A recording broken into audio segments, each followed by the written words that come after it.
When I was preparing materials for this talk, I came across a poster which simply said, "You know my name, but you don't know my story." And I thought, how true and how relevant to today's topic of my story. How many people do we know where we know their names, we know a little bit about them, but we don't know their full story? So lucky you, today, not only are you going to know my name, but you're going to know my story. And you're going to know my story from when I was a teenager. And that will enable me to answer the question I've raised here, are we failing our teenagers? Once upon a time, way, way back in the 1970s, I was once a teenager, believe it or not. And that isn't me on that photo in the picture there, but I didn't look dissimilar to that. Same hairstyle, lovely denim flares that we all used to wear. Now, some people would say your teenage years are the best years of your life. But for me, they certainly weren't. And particularly in my early teens, I really wasn't a very happy person. But you wouldn't have known this by looking at me. To the outside world, to my teachers, to my parents, and even to my friends, things looked fine. I was clever, and I did really well at school, and I was popular, and I had lots of friends. So what could be wrong? Well, quite a lot, actually, because in my head, I was very confused, I was very unhappy, and I didn't really like myself very much. And I constantly compared myself to other teenagers and found myself lacking. So why wasn't I as capable, as outgoing, as sporty as the other girls at school? And I talked myself into being a very underconfident teenager with low self-esteem. I was definitely one of those cup half empty people at that stage in my life. So what was really going on for me at this time? Well, at school, and I went to a very good grammar school, I learned lots about sciences and English and maths, and at home I was looked after in a very, very practical way. But nobody talked to me about emotional well-being. Nobody talked to me about how to feel good about myself, how to deal with my negative thinking, and how to just be a happier person. And because nobody talked to me about these things, me being me, I decided, I'll work it out for myself. So after a lot of debate in my head, and influenced by things like Top of the Pops and teen magazines, and for those of you old enough to remember, that's the lovely Pan's People from the 1970s, I decided that the answer to my happiness lay in my physical appearance. And I came to the overall conclusion that being thin would make me happy. And before I carry on with my story, I just want, and for those of you who think that might be a bit naive and a bit shallow, I just want to share one statistic with you. In a recent survey of female university students, they found that 90% of them, that's 9 out of 10, wanted to be thin more than anything else. And so that's your current generation of relatively intelligent women wanting that. So maybe things haven't changed so much since my day. And if anything, I think they've probably got worse, because I think the pressures on both boys and girls to be thin are even greater. So, back to my story. In an effort to attain physical perfection, I went on a diet. And I went on a diet initially to lose a few pounds. And my dieting got out of hand. And those few pounds turned into several stones. And to cut a long story short, I developed anorexia. And I don't want to dwell on the illness today. I'm sure you've all heard of it. It's not a nice illness, and it takes over your whole life. At best, and I mean at best, you get painfully thin, although you don't think you are. I certainly didn't think I was. Your hair starts to fall out. You are very cold and miserable all the time, and your brain actually shrinks. And at worst, you die. Anorexia claims more lives than any other mental illness amongst young people. So I suppose you could say I'm one of the lucky ones, because I am here today to tell my tale. So what happened? Well, after quite a long period of depression and loneliness, I decided I wanted to get better. So I did manage to get myself back to a relatively normal weight. A happy ending, you might think. Well, no, not really, because we were back to the same old problem. To the outside world, I looked fine. I was back to a normal weight and I was doing well at school. But on the inside, I still had doubts about myself and I still thought in a very negative way. And when I look back, the thing was, nobody talked to me about what caused my anorexia in the first place. Nobody talked to me about how to deal with that negative thinking. To everyone out there, they just thought, oh, well, she's fine now. She's back to a normal weight. She's doing well at school, so everything's okay. So I'm sure you're all wondering what happened to that unhappy and confused girl. And if you're not, I'm going to tell you anyway. Well, I actually went on to be very successful. I left school, I went to university. From there, I did a master's at Cranfield Business School. Throughout all of that time, I excelled academically, even to the point that I was the first female ever to win the prize for my studies in my master's degree. From there, I went on to work for a number of large companies. I'm sure you've heard of at least some of those. First working in and heading up their research and planning departments. So, to all intents and purposes, very successful. However, despite the success, there was something just not quite right. There was something missing. And if I can use the analogy of a car. So on the outside, I was like a shiny, brand new Mercedes. And yet on the inside, I was more like a car crash of thoughts and emotions. And I'm deliberately exaggerating here just to make a point. And if you're thinking, oh, poor woman, she spent most of her life feeling really unhappy, I haven't. It was just that there was something missing. There was something that just wasn't quite right. There was this mismatch between me on the outside and me on the inside. And it was a bit like a missing piece of a jigsaw, if you like. And that was until I went on a course with one of these companies I work for.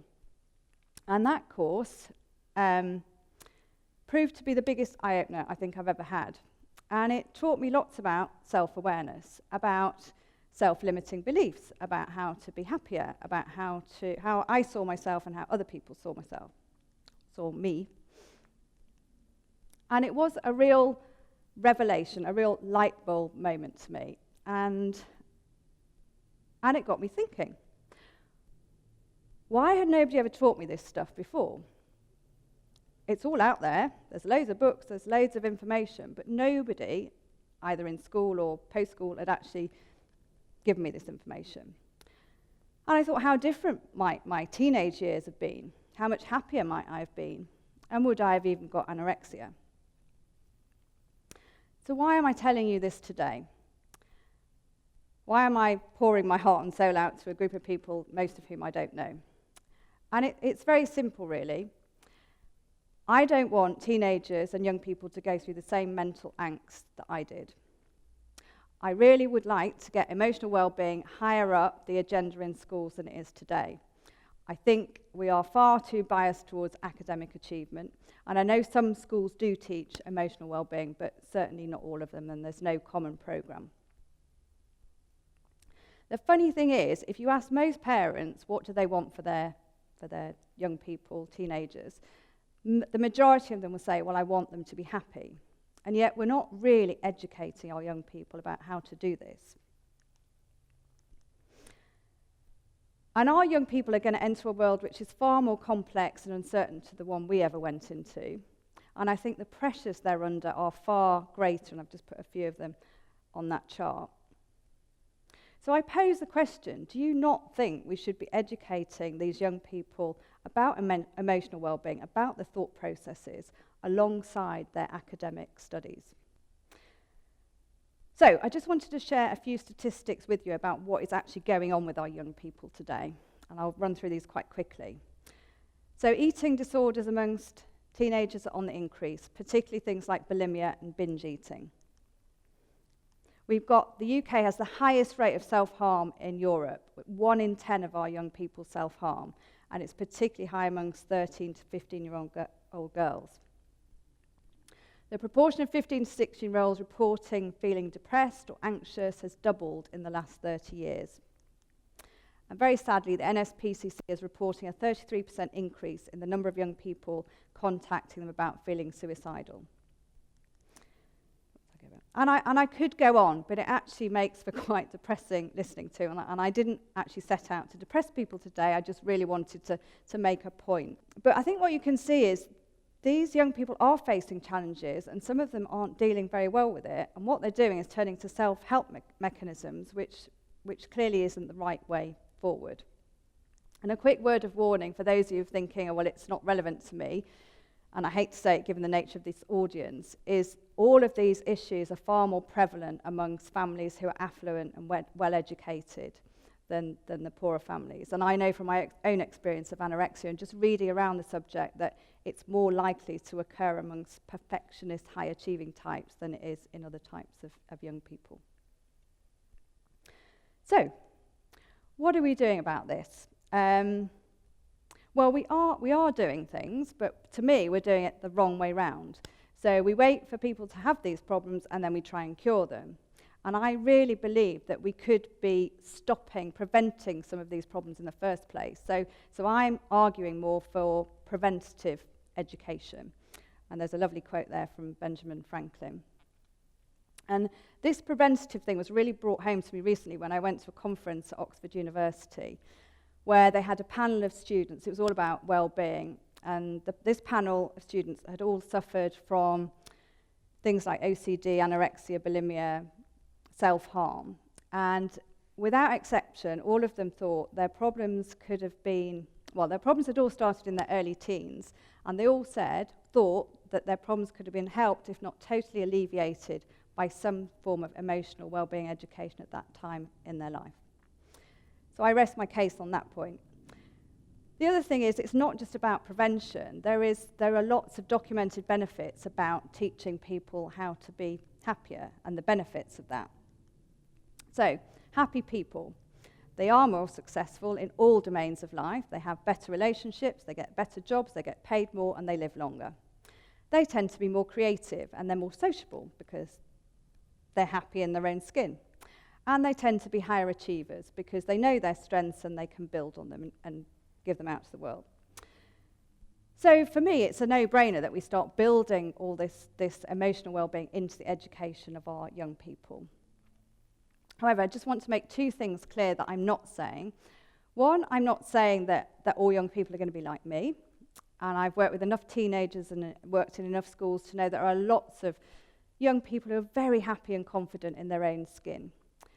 But for those that aren't, and you know as educators and parents and teenagers, there are plenty that aren't, shouldn't we be providing them with some sort of help to get them through these issues? And secondly, I'm not saying that academic achievement isn't important. I'm all for everybody achieving their full potential. What I am saying is the balance isn't really as it should be now, and we should be focusing a little bit more, if not a lot more, on emotional well-being. And for those skeptics out there, and I know there will be some of you in the audience who maybe don't believe in what I'm saying, just bear this in mind, that they did a study in America where they showed that in schools where they taught a program of emotional development, things like empathy, positive thinking, self-awareness, not only did they see a great improvement in behaviour of those kids and their sense of well-being, they also saw an 11% increase in the academic performance across the school. So it's a win-win situation. You're going to get happier kids, better results. And I could go on. There's so many facts and figures to support what I'm saying, but I don't have the time today. So I just want to finish off by answering two questions which my husband raised when he first read the talk. And that was after he remarked that it didn't have many funny bits in it. And I had to remind him that it wasn't a comedy sketch. It was designed as quite a serious topic. But he asked me two questions. First was, well, what do I mean by emotional well-being? I'm not a psychologist, so I didn't want to get into a strict definition. So it's really my definition. And what I mean is that we start educating young people about how to understand and manage their emotions in a positive way, so that they go through life with a positive mindset that then will allow them to deal with whatever life throws at them. And we all know that life will throw stuff at you, but it's not what it throws, it's how you deal with it that's important. So going back to my own teenage experience, it really is about being happy from the inside out. And secondly, he said, well, what's your solution? Well, I would prefer to call it a vision. And my vision is quite simple in that I want to see emotional well-being built into our education system, probably from about the age of 11, so that we educate the whole person. So at the moment, we're doing a great job with the academics. We're training the body through PE. We do careers advice. We give them sex education. But there is this missing link around emotion. So finally, to answer my question, emotional well-being, are we failing our teenagers? Then I'm sure it's no surprise to you to hear that I'm going to say, yes, I believe we are. Just as I believe I was failed as a teenager. And I think you now know from my story and the information I've given you the potential negative implications of that. So my message is, please, please, please, can we start educating around this subject? Can we start at least preventing some of these illnesses in some of our young people and give them a belief in themselves that they'll go into adulthood feeling confident in who they are and happy with who they are. So in the words of Theodore Roosevelt, believe in yourself and you're halfway there. Thank you very much.